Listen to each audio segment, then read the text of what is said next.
छत्रपती शिवाजी महाराजांच्या पुतळ्याचं मजबूतीकरण आणि सुशोभीकरणाचं काम मागील 1 वर्षापेक्षा जास्त काळापासून सुरू आहे। या प्रश्नावर सोलापूर शहर जिल्ह्यातील शिवप्रेमींमध्ये संतापाची भावना निर्माण झालेली आहे। त्याबद्दल वारंवार महानगरपालिकेमध्ये मिटिंगा झाल्या।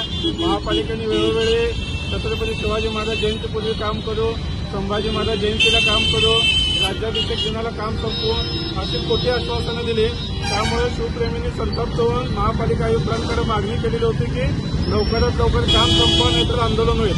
शिवप्रेमींच्या या भावनांची दखल घेत आज महापालिकेचे अतिरिक्त आयुक्त संदीप कारंजे आणि या कामाची जबाबदारी असलेल्या नगर अभियंता अकुलवार मॅडम यांनी पुतळ्याच्या कामाची प्रत्यक्ष पाहणी मध्यवर्ती महामंडळाच्या पदाधिकाऱ्यांसोबत आज या ठिकाणी केलेली आहे आणि त्यांनी आम्हाला 10 जानेवारीपूर्वी काम संपवा असं लेखी पत्र देण्याचं सांगितलं आहे। छत्रपती शिवाजी महाराजांच्या पुतळ्याच्या बाबतीत मजबूतीकरण होत असल्यामुळे आम्ही संयम जपलेला होता। मात्र महापालिकेकडून दुर्लक्षपणा सुरू आहे आणि उद्या त्यांनी लेखी दिल्याप्रमाणे काम नाही झालं तर महापालिकेचे अधिकारी घरी बसतील अशा पद्धतीचं आंदोलन शिवप्रेमी उभा करतील।